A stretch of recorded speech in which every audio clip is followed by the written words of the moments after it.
저는 오늘 설교를 통해서 저와 여러분들이 이 땅을 살아가면서 하나님의 자녀들이 직장에서 어떻게 해야 되고 사업장에서 어떻게 해야 되며 가정에서 어떻게 해야 되는지에 대해서 매우 분명한 기준을 제시받을 수 있기를 바랍니다.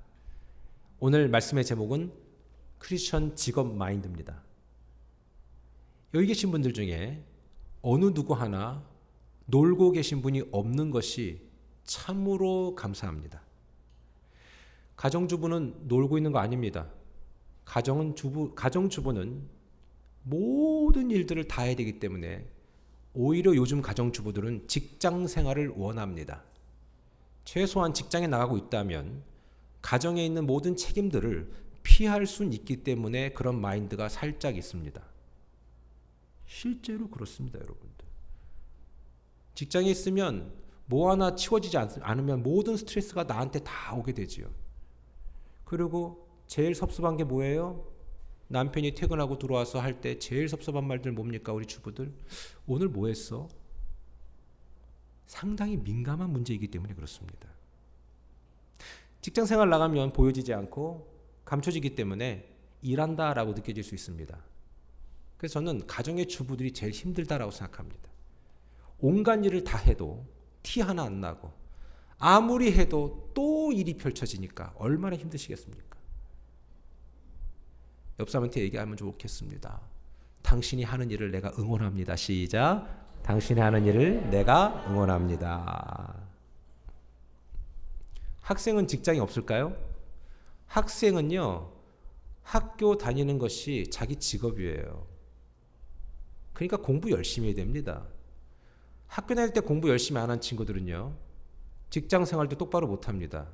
왜 그런지 아세요? 성실함이 몸에 배지 않았기 때문에 그렇습니다. 참 신기하죠? 우리 옛날 속담에 안에서 새는 바가지는 밖에 나가도 샌다라는 것이 있습니다. 왜 그럴까요? 사람은 일관성의 존재이기 때문에 그렇습니다. 오늘 우리는 크리스천 직업 마인드에 대해서 얘기하고 있습니다. 성경은 우리들에게 하나님과 우리와의 관계를 이해할 때 몇 가지 접근법을 제시합니다. 하나님과의 우리의 관계를 얘기할 때 성경은 이렇게도 얘기합니다. 하나님의 자녀다라고도 얘기합니다. 그 다음에 또 하나 있습니다. 하나님이 우리를 양자 삼았다라고 얘기합니다. 아니, 언제는 자녀라고 얘기했다가 언제는 우리를 입양했다고 얘기합니다. 이것은 하나님과 우리의 관계에서 하나님을 이해하고 우리를 이해할 때 매우 중요한 겁니다. 우리는 하나님의 자녀임을 믿으시기 바랍니다. 최소한 내가 하나님을 나의 구주로, 나의 아버지로 영접한 사람이라면 당연히 내가 하나님을 아버지라고 말하고 기도할 때도 하나님 아버지라고 기도할 수 있는 것이죠. 그래서 막 기도할 때 그 기도가 자연스러운 겁니다. 우리는 하나님과 바로 자녀와 아버지의 관계이기 때문에 그렇다라는 것이죠. 또한 입양했다라고 얘기하는 것은 어떤 의미를 하냐면 죄와 어둠의 세계에서 우리를 건져내셔서 하나님의 자녀가 아니었음에도 불구하고 하나님의 자녀로 우리를 신분을, 스테이러스를 바꿨다라는 겁니다. 그래서 하나님의 자녀임과 동시에 우리는 입양된 존재다라고 표현할 수 있습니다. 그런데 오늘 참 보니까 재미난 표현합니다. 하나님이 우리들에게 종이라고 얘기합니다. 이 세상에 언제는 자녀라고 얘기했다가 종이라고 얘기했다. 기분 나쁘지 않습니까? 이 모든 것이 하나님과 나와의 관계, 내가 하나님 앞에 어떤 태도를 취할 것인가에 대한 명확한 이해를 돕는데 이 나의 아이덴티티, 정체성이 매우 중요합니다. 우리는 하나님의 자녀임과 동시에 입양받은 존재이고 그 다음에 때로는 하나님의 종이기도 한다라는 것이죠. 오늘도 집사님이 기도하실 때 주의 우리 종을, 그래서 전 종입니다. 여러분, 저만 종이 아니라 여러분들도 종입니다. 성경에서 종은 헬라어로 둘로스라고 얘기합니다. 근데 우리 하나님 우리들에게 종이라고 얘기하는 거예요. 전 여러분들이 하나님의 종인 줄 믿으시기 바랍니다. 우린 둘로스입니다. 자, 그런데 종하면 생각나는 거 있죠. 약간 기분 나빠요. slave, 노예처럼 생각할 수 있다는 거죠. 아니요, 근본적으로 달라요. 여기에서 나오는 종의 개념은요, 주인이 갖고 있는 모든 권한을 다 승계받아서 그 모든 주인의 권한을 가지고 무언가를 해낼 수 있는 존재가 둘로스입니다. 성경엔 종이라는 개념이 많이 나옵니다. 심지어 바울은 본인을 예수 그리스도의 종이다라고 얘기했습니다. 오늘도 얘기해주고 있지 않습니까? 종은 주인의 목적을 위해 움직여야 하는 주인이 소유한 존재입니다. 그래서 내게 자유는 없는 것 같으나 주인이 허락하는 권한 안에서 모든 것을 할 수 있습니다. 심지어 그 모든 자녀까지도 총책임지는 분이 주인의 역할입니다. 둘로스가 나쁜 것만은 아니라는 것이죠. 여러분, 예수님 시대에는요, 먹고 살기도 힘들었어요. 말씀드렸잖아요. 5,000조가리 하나 너무 구할 수가 없어서 예수님이 십자가상에 죽으실 때에 로마 군병들이 월급도 제대로 받지 못하기 때문에 예수님의 그 시체 1,000조가리를 서로 찢어가졌다고 되어 있습니다. 설교 드렸잖아요. 왜 찢어가졌어요? 요 정도만 찢어가지면 그날 하루 어디 가서 실컷 술 먹고 좀 뭐랄까 풀어질 수 있기 때문에 서로 찢어서 나눠 가진 거예요. 그게 무슨 기념품이라고 찢어가졌겠어요. 너무 가난한데 오히려 종들은 주인 앞에 들어가면 먹고 살 수 있지요. 자식들까지 다 책임져 주지요. 마치 오늘날 좀 군인들 같지 않습니까? 종은 그런 자들입니다. 그 종이 주인의 목적을 간파하고 성실하게 그 목적을 이룰 때면 주인은 그가 종이라고 해도 모든 권한을 다 줍니다. 그러니까 노예하고는 다르죠. 그 대표적인 인물이 누굽니까? 창세기 39장 4절에 보면 요셉의 이야기가 나옵니다. 요셉은 종입니다. 요셉이 끌려갈 때는 종이 아니라 노예였습니다. 그런데 보디발의 집에 가선 종으로 대우받습니다. 왜요? 그는 달랐기 때문에 그렇습니다. 자, 우리 한번 4절 읽어볼까요? 시작. 요셉이 그의 주인에게 은혜를 입어 섬김에 그가 요셉을 가정 총무로 삼고 자기의 소유를 다 그의 손에 위탁하니. 오늘 크리스찬 직업 마인드를 얘기하고 있습니다. 여러분이 직장에 들어가기 전에 이 마인드가 있다면 여러분은 승진 안 할 수가 없으며 여러분 그 기업체에서 여기저기에서 여러분들을 스카우트하려고 할 겁니다. 지금 요셉은 스카우트 당한 겁니다. 노예로 끌려갔는데 스카우트 됐습니다. 어찌어찌해서 이 일들을 감당하는데 놀라운 것은 요셉을 가정 총무로 삼았다고 얘기합니다. 여러분 이 말이 좀 비슷하지 않습니까? 총무라는 단어. 요셉은 지금 어느 집안의 총무하고 있습니다. 이런 요셉이 나중에 뭐가 됩니까? 이집트의 총무가 됩니다. 나중에 말만 뒤에 바꿔서 총리와 총무가 뭐가 다릅니까? 총책임자를 얘기하는 겁니다. 요셉이 총무가 되지 않았더라면 총리는 못 됐을 겁니다. 요셉이 성실하지 않았다면 그것은 총무가 못 됐을 겁니다. 못 됐다면 그 사람은 어떻게도 이집트의 총리는 못 됐을 겁니다. 이제 기억하시겠습니까? 표면적으로 종이지만 권한과 영향력은 실로 엄청난 사람이 둘러습니다. 저는 바울이 왜 자기 스스로를 종이라고 얘기했는지를 이해합니다. 예수님의 목적을 위해 살기로 하니까 자기가 종이라 할지라도 모든 능력과 인간관계와 삶의 풍성함이 끊어지지 않는 겁니다. 바울이 가는 곳곳마다 그 지경 속이 확장될 뿐만 아니라 인간관계망, 릴레이션십이 확장됐습니다. 왜? 바울 때문에? 아니요. 바울은 꼬장꼬장한 분입니다. 성격 보통 아닙니다. 바울 옆에는 사람이 붙고 싶지 않은 사람입니다. 너무 똑똑해. 완벽해. 뭐 말만 잘못하면 지적당해. 누가 거기에 붙어 있겠습니까? 저도 상상되는 인물이 있긴 한데 여러분 보세요. 그런데도 함께 동역하는 사람이 있었습니다. 왜요? 하나님의 나라의 종 마인드를 갖고 있다 보니까 그 종의 마인드를 심어져 또 하나님이 확장성을 갖고 있는 또 다른 사람들을 계속해서 확장하는 것입니다. 표면적으로는 종이지만 권한과 영향력은 실로 대단한 거. 전 여러분과 제가 하나님의 종, 둘로스라는 개념이 확연하게 각인되면 우리의 인생은 주인 되신 그분이 그래서 책임질 줄 믿으시기 바랍니다. 이게 되게 중요한 거예요. 여러분이 자꾸 이렇게 머리를 써가지고 술세하려고 하지 마세요. 그래봐야 사람 눈에 그냥 사람 눈속임만 하는 게 다 전부입니다. 그거 오래 못 갑니다. 예수님의 목적을 위해 살기로 하니까 그런 것이죠. 모든 능력과 인간관계의 삶의 풍성함이 계속해서 늘어나는 것이죠. 종은 주인의 목적과 함께하는 순간에 그 목적을 성실히 이루어가는 과정에서 주인의 공급함을 경험합니다. 그렇죠? 여러분, 회사 오너가 볼 때 제가 일을 좀 참 잘해, 그리고 성실해, 그럼 어떻게 될까요? 일단 월급이 올라가요. 그리고요, 권한이 주어져요. 이거 되게 중요한 거예요. 이건 하나님의 관점을 사람의 관점에 투영시켜버린 거예요. 심지어 요셉의 경우 그 자신 때문에 주인이 어떤 마음을 갖게 됩니까? 자 보세요. 5절 39장 5절 창세기 시작. 그가 요셉에게 자기의 집과 그의 모든 소유들을 주관하게 한 때부터 여호와께서 요셉을 위하여 이 애굽 사람의 집에 복을 내리심으로 여호와의 복이 그의 집과 밭에 있는 모든 소유에 미친지라. 아멘. 그러니까 보디발 때문에 그 집안이 잘 된 게 아니라 요셉 때문에 잘 됐다는 거예요. 저는 저와 여러분 자신 때문에 여러분과 제 주변에 있는 모든 사람들이 잘 되기를 축원합니다. 이게 매우 중요한 원리예요. 잘 돼야 하는 거예요. 우린 간혹 크리스천 직업 정신과 마인드에 대해서 요셉을 많은 예로 듭니다. 그 이유가 뭔지 아십니까? 잘 들으세요. 집중하고. 요셉처럼 자기 자신에게 성실했던 사람이 없었기 때문에 그래요. 요셉의 인생에서 그가 죽도록 힘들었던 이유가 뭔지 아세요? 두 가지 이유가 있어요. 요셉이 왜 이렇게 힘들었을까? 아무리 생각해도 요셉은요, 정말 힘들었어요. 가족들한테 버림받았죠? 팔렸어요. 그리고 오해받았어요. 인생 계속 꼬였어요. 풀릴 쯤 되나 싶었더니만 풀리지 않고, 또 풀릴 쯤 되나 싶은데 안 풀려. 그런데도 끝까지 그 고통을 감수했어요. 여러분 잘 들어보세요. 왜 그가 그렇게 힘들었는가? 두 가지 이유예요.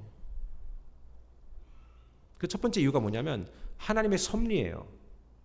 하나님의 특별한 목적이 있을 때 하나님이 그 사람을 만들어 가야 되기 때문에 그래서 힘들 때가 있어요. 물론 여러분 여기다 다 너무 여러분의 그 상황을 껴놓을 필요는 없어요. 우리가 잘못해서 힘들 때도 있거든요. 근데 요셉의 같은 경우에는 뭐예요? 요셉이라는 준비된 인물 외에 그 집안에 건질 자가 없었던 거예요. 그 형들 보세요. 어떻게 동생을 팔아먹을 수 있냐는 거예요. 조금도 죄책감 없잖아요. 처음엔 죽이려고 그랬어요. 그 사람들 속에서 어떻게 이집트의 총리를 맡을 만한 사람이 나오겠어요? 그나마 그 막내 요셉이 나았던 거예요. 막내가 아니라 끝에서 두 번째. 그나마 그놈이 건질만 했던 거예요. 근데 두 번째 어려웠던 이유가 뭐냐면 건질만 하긴 한데 얘가 약간 부족해. 그러니까 하나님이 자꾸 만들어 가시는 거예요. 눈치가 제로라고 말씀드렸잖아요. 혼자 색동옷 입으면 아버지 앞에서만 입고 벗어 제껴야 되는데 형들이 보는 앞에서 야 좋다고 막 달려다니고 형들 앞에서 형들이 그 볕단이 나한테 절하던데요. 막 11별이 나한테 절하던데요. 이러면 뭐래요? 그 형들이 뭐라고 하겠냐고요. 일을 가는 거예요. 여러분 이렇게 눈치 없는 사람이 총리가 되면 어떻게 되겠어요? 나라 말아먹지요. 그러니까 하나님이 이것도 만져주시는 거예요. 우리가 태어날 때부터 갖고 있는 기질이 있잖아요. 그 기질을 하나님이 만져주실 때가 힘들지요. 안 힘드세요? 이거를 하나님이 고쳐가시는 거예요. 그리고 하나님이 하나님의 목적을 위해서 이렇게 쓰시기 위해서 이렇게 저렇게 다듬어가는 시점엔 되게 힘들어요. 근데 여러분 기억하세요? 만약에 힘든 게 싫다면 포기하시면 돼요. 그런데 포기하면 내 안에 리워드는 없잖아요. 제가 물어볼게요. 속으로 대답하세요. 힘드시니까 포기해 보실랍니까? 그건 여러분의 선택입니다. 우리도 편하게 그냥 대충 그냥 교회 그냥 설렁설렁 다니면서 그냥 뭐랄까 그렇게 교회 다닐 수는 있어요. 그럼 어떡할 건데? 그렇게 해서 나이 먹어서 죽으면 지옥 가는 거예요. 지옥 가는 장로님, 심지어 지옥 가는 목회자도 있을걸요? 그냥 직업이 되는 거죠. 설렁설렁. 그냥 습관대로 충분히 있을 거라고 생각합니다. 그럼 집사님들은 어떨까요? 그냥 뭐 습관대로 교회를 가고 습관대로 주어지니까 일을 하고 그럴 수 있어요. 그러나 그 가운데서도 하나님의 특별한 목적을 아는 사람들은 자기가 하나님이 나를 만들어가는 걸 느껴요. 그 힘듦을 어때요? 자기가 받아들인다라는 겁니다. 오늘은 골로새서 말씀을 통해서 크리스천 직업 마인드에 대해서 가르쳐주고 있습니다. 하나님은요 하나님을 만들어가는 이런 종합 선물 세트로 우리를 이끌어 가십니다. 하나님의 섭리가 구체화되는 과정에서 우리가 다듬어져서 하나님의 영광을 위해서 쓰이게 됐다라는 것이죠. 하나님은요 절대로 그냥 쓰지 않습니다. 한번 따라해 볼까요? 하나님은 반드시 고쳐 쓰십니다. 네, 고쳐 쓰는 거예요. 여러분 그대로 쓰지 않아요. 저도 하나님이 나 그대로 안 써요. 고쳐서 쓰는 거예요. 누가 얘기하대요? 사람 고쳐 쓰는 거 아니다. 맞아요. 태어날 때부터 갖고 있는 기질은 절대로 안 바뀌어요, 여러분. 그런데 성령께서 임하시면요, 내 기질을 넘어서는 역사가 일어나는 거예요. 그런데 교회만 다녔다고 해서 사람이 선해진다고요? 우리의 목적은 선해지는 게 아니잖아요. 우리가 뭐 얼마나 더 대단하다고. 여러분 지금 계신 곳이 어디입니까? 혹시 그곳에서 성실함을 내 스스로 선택적으로 나누어서 생각하진 않습니까? 내 유익을 위해서, 나의 유익을 위해서 혹시라도 선택적으로 성실하다면 이것은 성실한 게 아닙니다. 선택적인 성실은 불성실입니다. 그러니까 여기에서는 좀 성실하게 하는 척해요. 그러나 여기 가서는 성실하지 않아요. 이런 성실은 가짜입니다. 아, 목사님 그래도 여기서만큼은 성실했잖아요. 아니요, 그거 아니에요. 여러분 진짜 성실은요, 여러분이 어디에 계시든 성실이에요. 아, 그래서 이런 얘기 많이 하잖아요. 어떤 사람은 쟤는 교회에 있을 때만 그래요. 집에서는 엉망진창이에요. 그냥 그 사람은 엉망진창인 거예요. 여러분 하나님이 우리들에게 성실하라고 할 때는요, 제한적이고도 선택적인 성실을 얘기하는 거 아니에요. 여러분 지금 어떤 직업을 갖고 계시든 아니면 어떤 상황에 계시든 어디에 가 계시든 다 성실하라라고 얘기하는 거예요. 요셉이 그랬어요. 요셉이 그랬다고요. 22절 고린도서 3장 22절 보겠습니다. 시작. 종들아 모든 일에 육신의 상전들에게 순종하되 사람을 기쁘게 하는 자와 같이 눈가림만 하지 말고 오직 주를 두려워하여 성실한 마음으로 하라. 이야, 하나님이 이렇게 우리에게 성실의 개념을 가르쳐 주시는데 이 눈가림이라는 단어 저도 처음 모르는 단어거든요. 또 길어서 외워지지도 않아. 이게 헬라어로 오프달모들레이아. 아, 어렵다 이런. 이게 뭐냐면 눈앞에서만 말하고요, 눈앞에서만 일하는 사람 있죠. 여러분 한번 오늘 이 시간에 우리 한번 스스로 생각해 보자고요. 나는 과연 성실한가?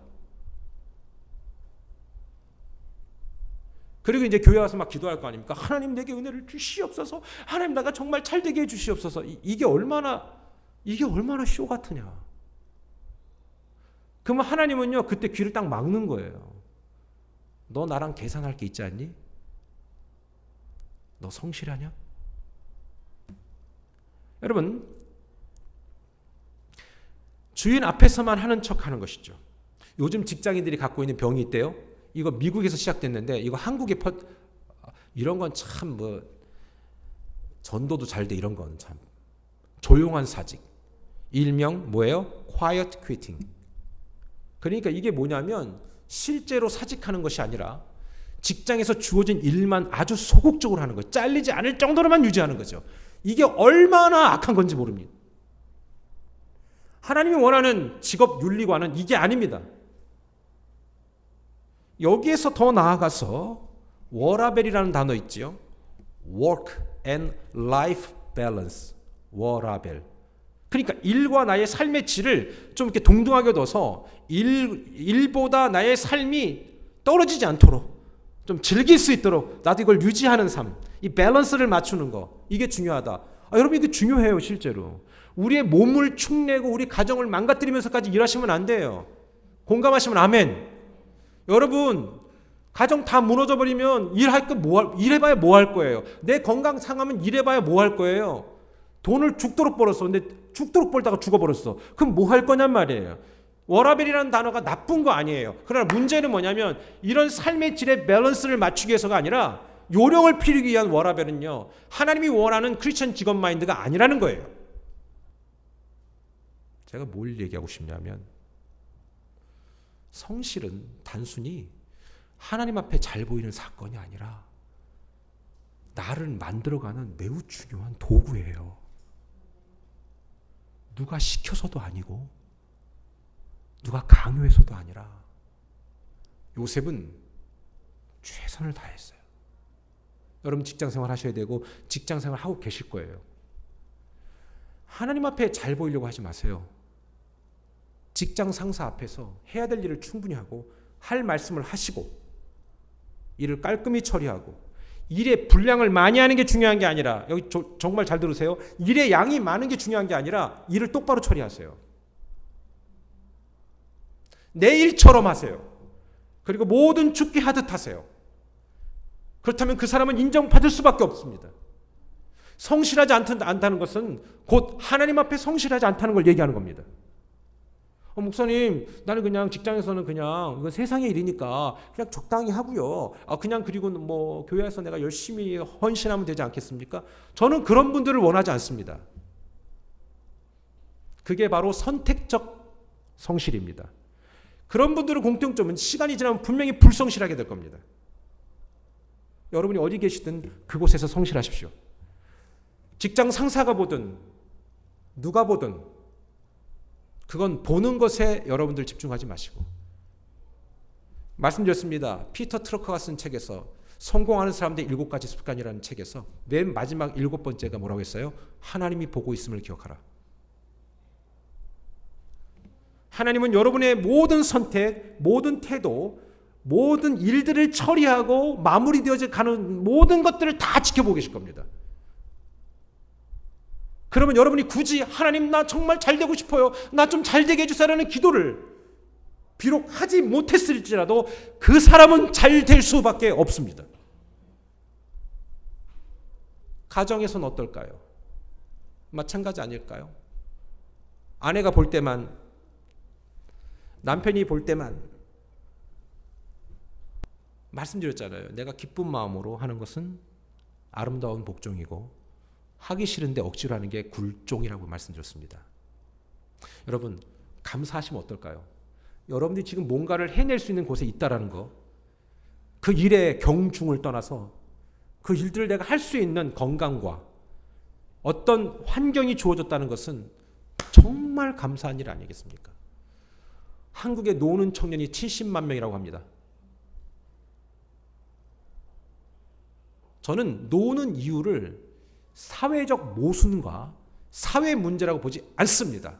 그러면 일하는 놈은 뭐예요? 안 그래요? 사회 탓할 게 아닙니다. 사람 탓할 게 아닙니다. 하나님의 자녀는 누구를 탓할 일이 아닙니다. 내게 주어진 일 하찮이라고 생각하지 않고 최선을 다하면 그게 진짜 하나님이 기뻐하는 하나님의 자녀요. 그 다음에 입양받은 자요. 그 다음에 뭐예요? 종인 것입니다. 저는 여러분들에게 몸을 혹사시키며 자신과 가족 모두를 망가뜨리면서까지 직업에 충실하라는 얘기 하지 않고 있습니다. 그건 뭔가 잘 모르는 거죠.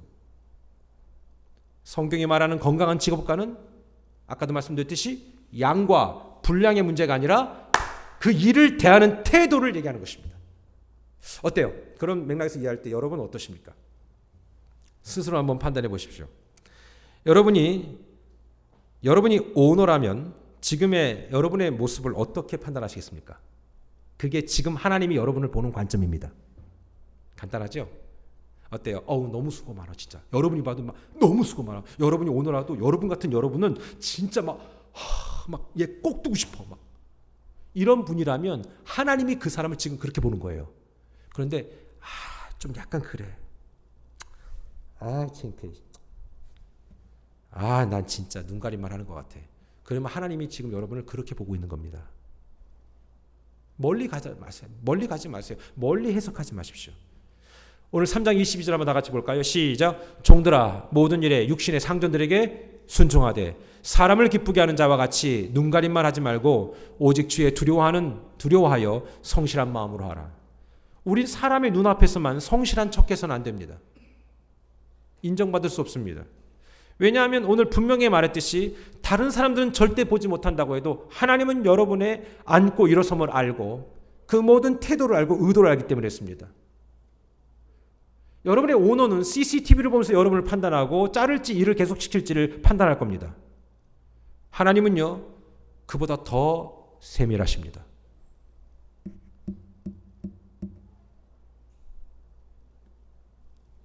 내가 누군가를 돕고 있고 그 도움을 통해서 나의 삶의 유익을 얻어간다면 우리는 반드시 이 마음이 먼저 있어야 됩니다. 앞서 이런 마음들이 당연히 성실이다라고 얘기하는 것이죠. 답은 내가 누구를 의식하고 있는가라는 것이죠. 학교에서도 공부 열심히 하십시오. 공부를 못하는 건 잘못한 게 아닙니다. 내가 안 되는 걸 어떡합니까? 공부를 어떻게 다 잘합니까? 요셉이요?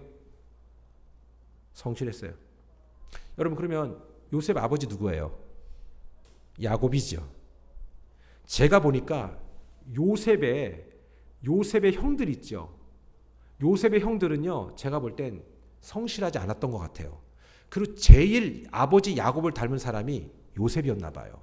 그러니까 하나님이 그 사람들 중에 이 사람을 픽한 거예요. 그런데 그냥 쓰면 안 되니까 좀 만들어서 쓰는 거죠. 우리가 하나님이 우리를 만들어서 쓰시는 거예요. 아멘? 왜 안 만들 것 같아요? 그런데 있잖아요. 그 아버지 야곱이 어땠어요? 엄청 성실했잖아요. 성격 있는 분이었는데. 그러니까 은혜가 있는 사람은 여러분 잘 들으세요. 이거 제가 보여드릴게요. 나중에 신랑감을 고를 때도 애들 신부감을 고를 때도 딴 거 보지 마세요. 얘가 성실했냐 안 했냐를 보세요. 아버지가 어느 정도인 줄 아세요?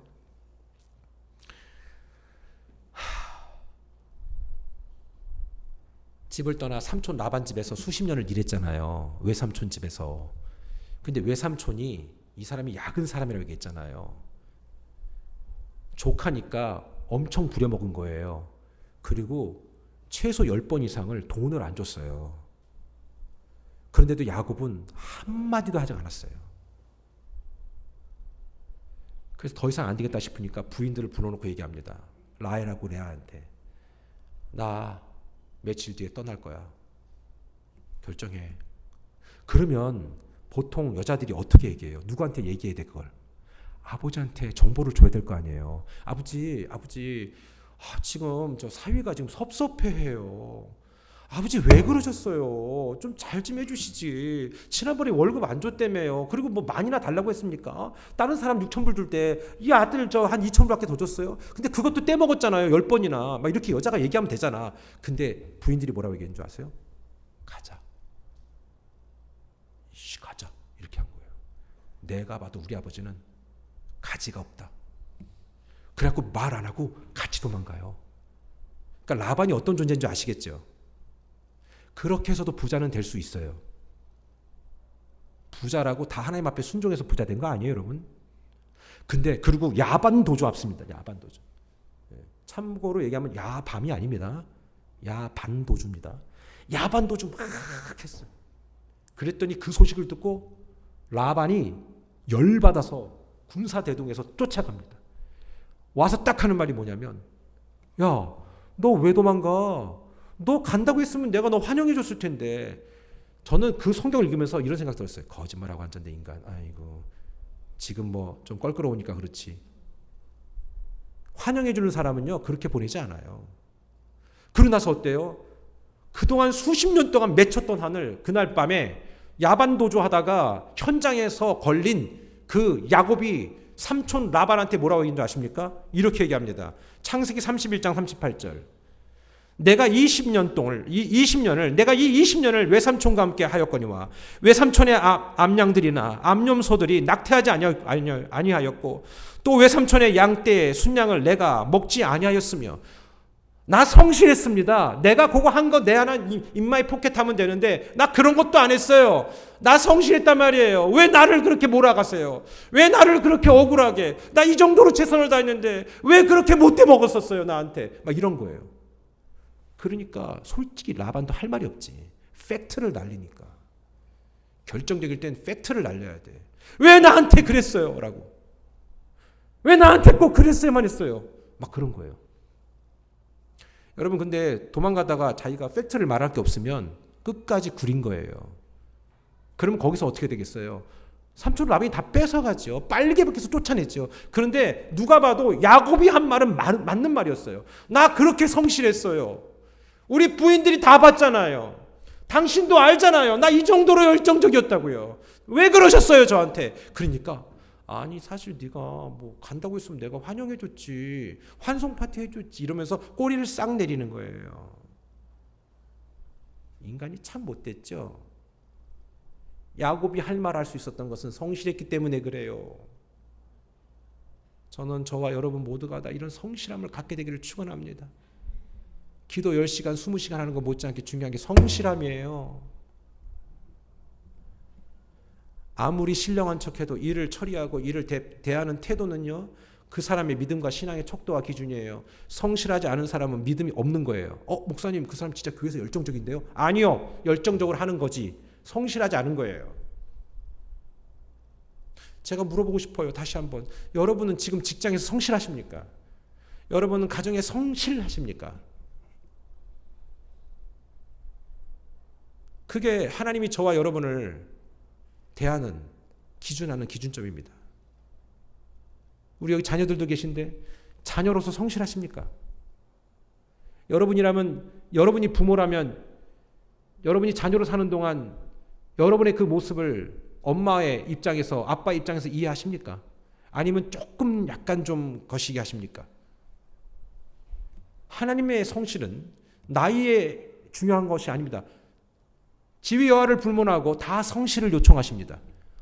다윗은 어릴 때부터 성실했습니다. 그러면요, 나이가 들어서는요, 여러분 이런 얘기 하잖아요.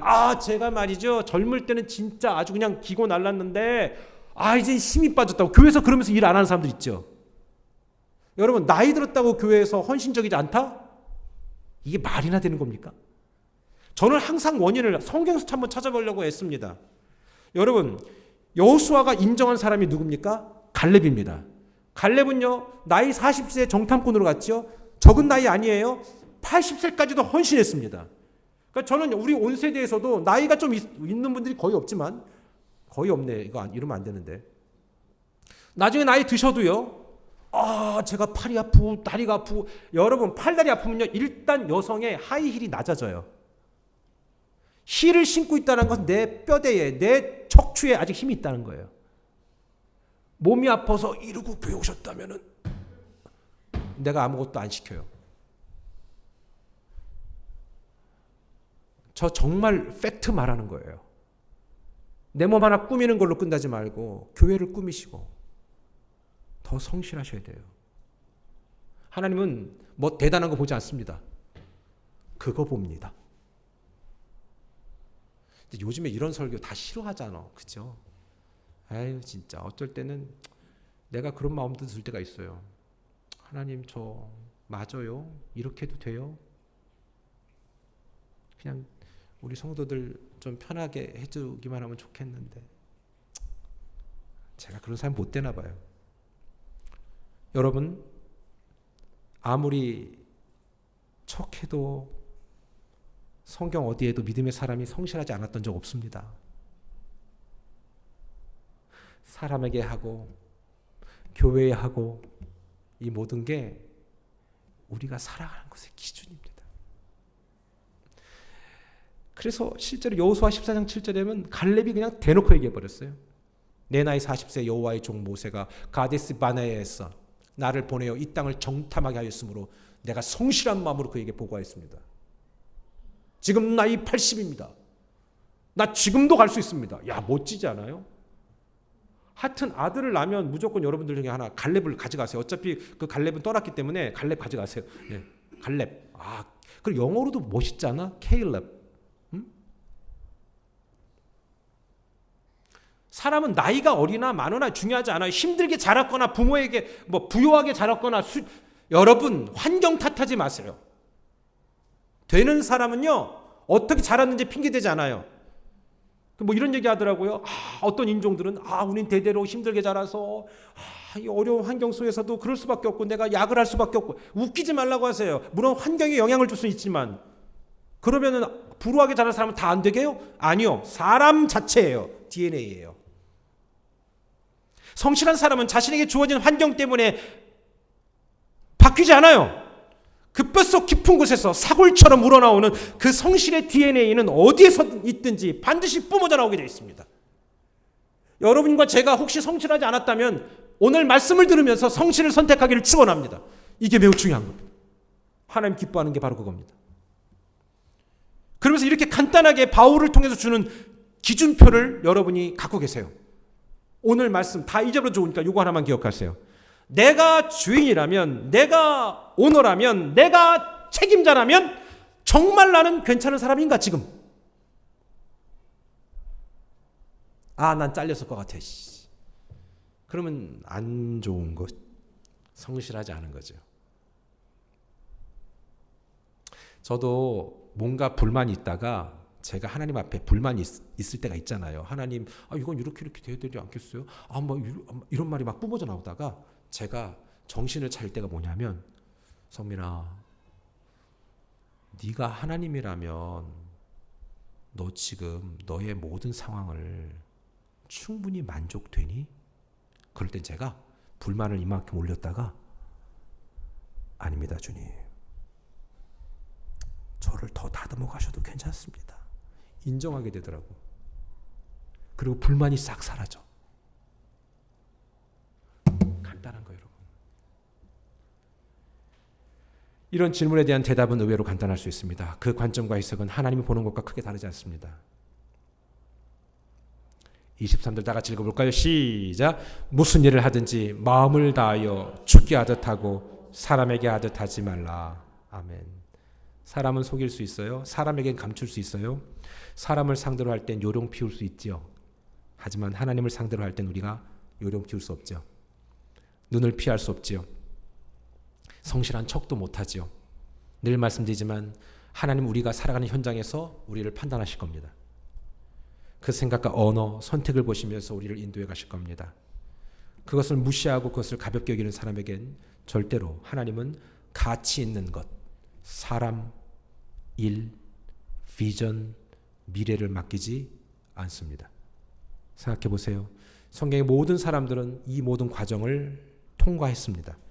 이 과정을 성실히 담대함으로 감당했습니다. 그리고 놀라운 은혜를 공급받았습니다. 오늘 그런 사람들에게 주신 게 뭡니까? 마지막 오늘 24절입니다. 다 같이 읽어볼까요? 시작. 이는 기업의 상을 주께 받은 줄 아나니 너희는 주 그리스도를 섬기느니라. 아멘. 그 기업을 상으로 받았다. 상을. 그 기업의 상을 받았다. 그 기업, 그 다음에 그 상을 받았다. 기업. 클레로노미아. 이게 뭡니까? 상속, 재산, 유산을 말합니다. 상은 뭡니까? 안타포도시스. 되갚음, 보수해주고 보상해주는 겁니다. 이게 바로 하나님이 여러분들에게 하실 일이라는 겁니다. 전 분명 하나님이 저와 여러분에게 기업을 주시고 그 기업에 상을 주실 거라 좀 믿습니다. 그러나 우리가 어떤 선택을 하는지를 보고 결정하시겠죠. 하나님이 그러면서 분명히 또한 얘기한 것이 있습니다. 25절에 불의를 행하는 자는 불의의 보응을 받으리니 주는 사람을 외모로 취하심이 없느니라. 아멘. 저는 사람을 보여지는 것만으로 판단할 때가 많습니다. 물론 저도 마찬가지입니다. 왜요? 부족한 자이기 때문에 그렇죠. 하지만 하나님은 사람의 중심을 보신다는 것이죠. 사람의 겉모습, 대하는 태도만 보지 않습니다. 그 안에 꿰뚫어 보십니다. 오늘 설교가 여러분 만약에 불편하셨다면 죄송합니다. 하지만 그게 답입니다. 그거 똑바로 안 하면 저도 여러분도 미래가 없기 때문에 그렇습니다. 성실하십시오. 선택적으로 성실하시면 안 됩니다. 어디를 가나 무엇을 하나 성실하십시오. 죄는 성실하게 안 해도 됩니다. 그러나 일은 성실하게 하십시오. 그리고 끝으로 지금 주어진 그 일 가볍게 여기지 마십시오. 그거 잘해야 다음 단계 허락해 주시는 겁니다. 기도하겠습니다.